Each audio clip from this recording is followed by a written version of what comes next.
Hi ಎಲ್ಲರಿಗೂ ನಮಸ್ಕಾರ. Welcome back to my YouTube channel. ಯಾರ್ಯಾರು ಇನ್ನೂ ನನ್ನ ಚಾನಲ್ನ ಸಬ್ಸ್ಕ್ರೈಬ್ ಮಾಡ್ಕೊಂಡಿಲ್ವೋ ಪ್ಲೀಸ್ ಸಬ್ಸ್ಕ್ರೈಬ್ ಮಾಡಿಕೊಡಿ. ಈ ವಿಡಿಯೋ ನಿಮಗೆ ಇಷ್ಟ ಆದರೆ ಪ್ಲೀಸ್ ಶೇರ್ ಮಾಡಿ, ಲೈಕ್ ಮಾಡಿ, ಕಮೆಂಟ್ ಮಾಡಿ ತಿಳಿಸಿ. ಇವತ್ತಿನ ವಿಡಿಯೋ ಬೆಂಡೆಕಾಯಿ ಸಾಂಬಾರು. ಬೆಂಡೆಕಾಯಿ ಸಾಂಬಾರಿಗೆ 1/4 kg ಬೆಂಡೆಕಾಯಿ ತೊಗೊಳ್ಳಿ, 2 ಈರುಳ್ಳಿ, ಒಂದು ಮೀಡಿಯಮ್ ಸೈಜಲ್ಲಿರೋಂಥ ಟೊಮಟೊ. ಫಸ್ಟು ಮಸಾಲೆ ರೆಡಿ ಮಾಡ್ಕೊಂಬಿಡೋಣ.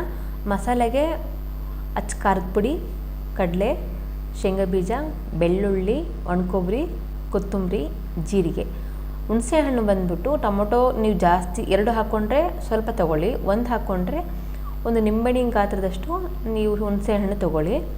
ಈಗ ಇದನ್ನೆಲ್ಲ ಮಿಕ್ಸಿ ಮಾಡ್ಕೊಂಬಿಡಿ ಜಾರಲ್ಲಿ. ನುಣ್ಣಗೆ ರುಬ್ಕೊಬೇಕು ಮಸಾಲೆ ಎಲ್ಲನೂ. ನೋಡಿ ನಾನು ಯಾವ ಥರ ರುಬ್ಕೊಂಡಿದ್ದೀನೋ ಸೇಮ್ ಅದೇ ಥರ ರುಬ್ಕೊಳ್ಳಿ. ನುಣ್ಣಗಾದಷ್ಟು ಸಾಂಬಾರು ತುಂಬ ತಿಕ್ನೆಸ್ಸಾಗಿ ಬರುತ್ತೆ, ತುಂಬ ಟೇಸ್ಟಿಯಾಗಿಯೂ ಕೂಡ ಇರುತ್ತೆ. ಮಸಾಲೆ ರೆಡಿ ಆಗಿದೆ ಅಲ್ವಾ, ಈಗ ಬೆಂಡೆಕಾಯಿನ ಫ್ರೈ ಮಾಡ್ಕೊಬೇಕು. ಫ್ರೈ ಮಾಡೋಕ್ಕಿಂತ ಮುಂಚೆ ಫಸ್ಟು ನೀಟಾಗಿ ಬೆಂಡೆಕಾಯಿ ವಾಶ್ ಮಾಡ್ಕೊಂಬಿಟ್ಟು ಬಟ್ಟೆಯಲ್ಲಿ ಎಲ್ಲ ಒರೆಸ್ಕೊಂಡು ನೀಟಾಗಿ ಕಟ್ ಮಾಡ್ಕೊಬೇಕು. ಕಟ್ ಮಾಡಿದ ಮೇಲೆ ಒಂದು ಬಾಂಡಿಗೆ 1 ಟೇಬಲ್ ಸ್ಪೂನಷ್ಟು ಆಯಿಲ್ ಹಾಕ್ಕೊಂಬಿಟ್ಟು, ನೋಡಿ ನಾನು ಯಾವ ಥರ ಕಟ್ ಮಾಡಿದ್ದೀನಿ, ಒಂದು ಚೂರು ಕೂಡ ಲೋಳೆ ಅನ್ನೋದಿಲ್ಲ. ಬಾಂಡ್ಲಿಗೆ ಅದೇ ಎಣ್ಣೆ ಕಾದಿದೆ ಅಲ್ವಾ, ಆ ಎಣ್ಣೆಗೆ ಬೆಂಡೆಕಾಯಿನ ಸೇರಿಸ್ಕೊಳ್ತಾ ಇದ್ದೀನಿ. ಈಗ ಅದನ್ನು ಚೆನ್ನಾಗಿ ಫ್ರೈ ಮಾಡ್ಕೊಬೇಕು. ಸ್ಟಾರ್ಟಿಂಗಲ್ಲಿ ಹೈ ಫ್ಲೇಮಲ್ಲಿ ಸ್ವಲ್ಪ ಫ್ರೈ ಮಾಡ್ಕೊಳ್ಳಿ. ಸ್ವಲ್ಪ ಆಲ್ರೆಡಿ ಬಾಡ್ತಾ ಇದೆ ಅನ್ನೋ ಟೈಮಲ್ಲಿ ಲೋ ಫ್ಲೇಮ್ ಇಟ್ಕೊಂಡೆ ಚೆನ್ನಾಗಿ ಫ್ರೈ ಮಾಡ್ಕೊಬೇಕು. ಹಸಿಯಾಗಿರೋ ಥರ ಮಾಡ್ಕೊಳಕ್ಕೆ ಹೋಗಬೇಡಿ. ಸಾಂಬಾರಲ್ಲಿ ಕುದಿಬೇಕಾದ್ರೆ ಲೋಳೆ ಅನ್ನೋದು ಚೆನ್ನಾಗಿ ಅನಿಸಲ್ಲ. ನೋಡಿ ಯಾವ ಥರ ಬಿಡಿ ಆಗಿದೆ ನೋಡಿ ಬೆಂಡೆಕಾಯಿ. ಒಂದೊಂದು ಬೆಂಡೆಕಾಯಿ ಇರುತ್ತಲ್ವ ಫುಲ್ಲು ಲೋಳೆ ಥರ ಆಗುತ್ತೆ. ಏನಕ್ಕೆ ಲೋಳೆ ಥರ ಬರುತ್ತಪ್ಪ ಅಂದರೆ ನಾವು ತೊಳೆದ್ಬಿಟ್ಟು ಇಮ್ಮಿಡಿಯೇಟಾಗಿ ಕಟ್ ಮಾಡ್ತೀವಿ. ಸೊ ಆ ತಪ್ಪು ಮಾಡೋಕ್ಕೆ ಹೋಗ್ಬಿಡಿ ನೀವು.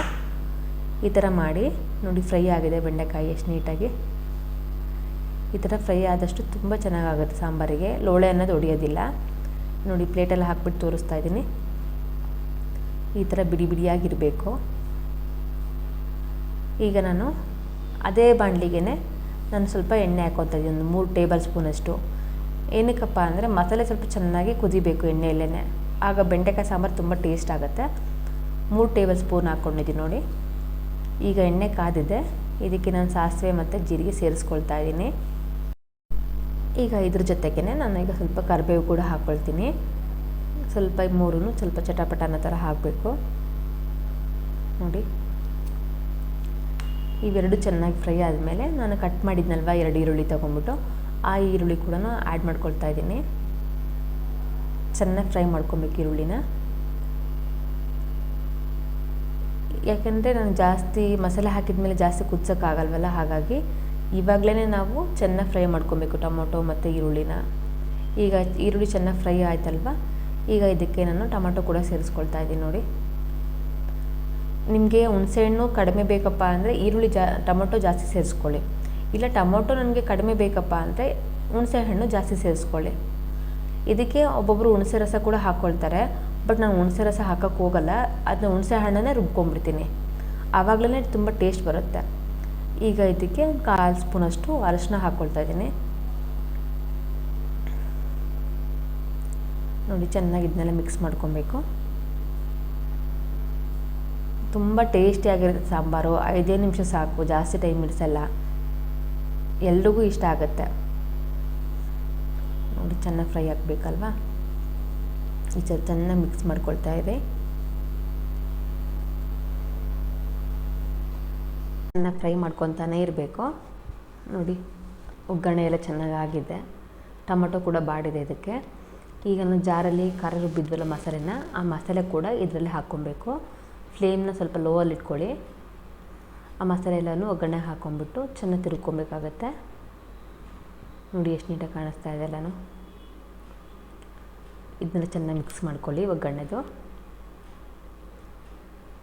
ಲೋ ಫ್ಲೇಮಲ್ಲಿ ಇಟ್ಕೊಂಡೆ ಚೆನ್ನಾಗಿ ಮಿಕ್ಸ್ ಮಾಡ್ಕೊಬೇಕು. ಇದಕ್ಕೆ ಒಂದು ಅರ್ಧ ಸ್ಪೂನಷ್ಟು ನಾನು ಸಾಂಬಾರು ಪೌಡರ್ ಹಾಕ್ಕೊಳ್ತಾ ಇದ್ದೀನಿ. ಈಗ ಇದು 3 ಚೆನ್ನಾಗಿ ಮಿಕ್ಸ್ ಮಾಡ್ಕೊಬೇಕು. ಮಸಾಲೆ, ಸಾಂಬಾರು ಪೌಡರು ಮತ್ತು ಒಗ್ಗರಣೆ ಸ್ವಲ್ಪ ಚೆನ್ನಾಗಿ ಫ್ರೈ ಆಗಬೇಕು ನೋಡಿ. ಎಷ್ಟು ನೀಟಾಗಿ ಹಾಕ್ತಾಯಿದೆ. ಚೆನ್ನಾಗಿ ಫ್ರೈ ಆದಷ್ಟು ಒಗ್ಗರಣೆ ಹಸಿ ಸ್ಮೆಲ್ ಅನ್ನೋದು ಹೋಗುತ್ತೆ ಮಸಾಲೆದು ನೋಡಿ. ಯಾವ ಥರ ಆಗಿದೆ. ಇದಕ್ಕೆ ನಾನು ಸ್ವಲ್ಪ ಉಪ್ಪು ಸೇರಿಸ್ಕೊಳ್ತಾ ಇದ್ದೀನಿ. ಮಸಾಲೆಗೆ ಸ್ವಲ್ಪ ಹಾಕ್ಕೊಂಡು ಸ್ವಲ್ಪ ಬೆಲ್ಲ ಒಂದಿಷ್ಟು ನಾನು ತೋರಿಸ್ತಾ ಇದ್ದೀನಲ್ವ ಅಷ್ಟೇ ಹಾಕ್ಕೊಳ್ಳಿ ಬೆಲ್ಲ. ಚೆನ್ನಾಗಿ ಮಿಕ್ಸ್ ಮಾಡ್ಕೊಳ್ಳಿ. ಚೆನ್ನಾಗಿ ಕುದಿಯೋಕ್ಕೆ ಬಿಡಬೇಕು. ಇದು ಸ್ವಲ್ಪ ಎಣ್ಣೆಲ್ಲ ಬಿಡಬೇಕು ಒಗ್ಗರಣೆ. ನೋಡಿ ಈ ಥರ ಚೆನ್ನಾಗಾಗಿದೆ. ಈ ಥರ ಒಗ್ಗರಣೆಯಲ್ಲಿ ಎಣ್ಣೆ ಬಿಟ್ಟರೆ ಚೆನ್ನಾಗಾಗುತ್ತೆ. ಮಸಾಲೆ ಆಲ್ರೆಡಿ ಫ್ರೈ ಆಗಿದೆ ಅಂತ ಅರ್ಥ. ಈಗ ನಾನು ಈಗ ಬೆಂಡೆಕಾಯ್ದು ಮಿಕ್ಸಿ ಜಾರಿಗೆ ನೀರು ಹಾಕಿಬಿಟ್ಟು ಅಲ್ಲಾಡಿಸ್ಬಿಟ್ಟು ಇದಕ್ಕೆ ಮಿಕ್ಸ್ ಮಾಡ್ಕೊಳ್ತಾ ಇದ್ದೀನಿ. ನೋಡಿ ಈ ಥರ ಚೆನ್ನಾಗಿ ಮಿಕ್ಸ್ ಮಾಡ್ಕೊಳ್ಳಿ. ಕುದೀತಾ ಇದೆ ಅಲ್ವಾ ಈ ಥರ.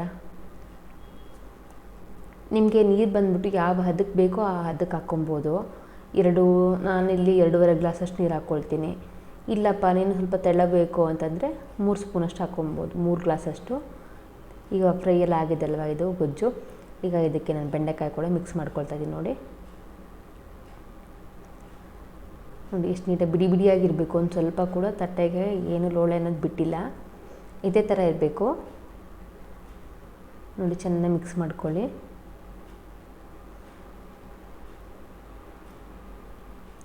ಈ ಥರ ಮಿಕ್ಸ್ ಆದಷ್ಟು ತುಂಬ ಚೆನ್ನಾಗಾಗತ್ತೆ. ಈಗ ಇದಕ್ಕೆ ನಾನು 2 ಗ್ಲಾಸಷ್ಟು ನೀರನ್ನ ಮಿಕ್ಸಿ ಜಾರಿಗೆ ಹಾಕ್ಕೊಂಡ್ಬಿಟ್ಟು ಇದಕ್ಕೆ ಹಾಕ್ಕೊಳ್ತಾ ಇದ್ದೀನಿ. ನೋಡಿ ಯಾಕಂದರೆ ಇನ್ನೂ ಸ್ವಲ್ಪ ನೀರು ಹಾಕ್ಕೊಬೇಕು. ನಾನೀಗ ಒಂದು ಅರ್ಧ ಗ್ಲಾಸಷ್ಟು ನೀರು ಕೂಡ ಸೇರಿಸ್ಕೊತೀನಿ. ಇದು ಕುದೀತಾ ಕುದೀತಾ ಕುದೀತಾ ಸ್ವಲ್ಪ ಕಡಿಮೆನೇ ಆಗುತ್ತೆ. ನಮ್ಗೆ ಯಾವ ಹದಕ್ಕೆ ಬೇಕೋ ನೀರು ಆ ಹದಕ್ಕೆ ಹಾಕ್ಕೊಳ್ಳಿ. ನೋಡಿ ಈಗ ಒಂದು ಅರ್ಧ ಗ್ಲಾಸ್ ನೀರು ಸೇರಿಸ್ಕೊಳ್ತಾ ಇದ್ದೀನಿ. ನನಗಿನ್ನು ಸ್ವಲ್ಪ ಬೇಕು ಸಾಂಬಾರು, ಅದಕ್ಕೋಸ್ಕರ. ನಾವು ಸಾಂಬಾರು ಕುದಿಯೋಕ್ಕಿಂತ ಮುಂಚೆ ನಮ್ಗೆ ಎಷ್ಟು ನೀರು ಬೇಕೋ ಅಷ್ಟು ಹಾಕ್ಕೊಂಬಿಟ್ರೆ ಸಾಂಬಾರು ಕುದಿಯೋಕ್ಕೆ ಚೆನ್ನಾಗಿ ಟೇಸ್ಟ್ ಬರುತ್ತೆ ಕುದ್ಮೇಲೆ. ಈಗ ಸಾಂಬಾರು ರೆಡಿ ಆಗಿದೆ. ನೋಡಿ ಎಷ್ಟು ನೀಟಾಗಿ ಆಗಿದೆ.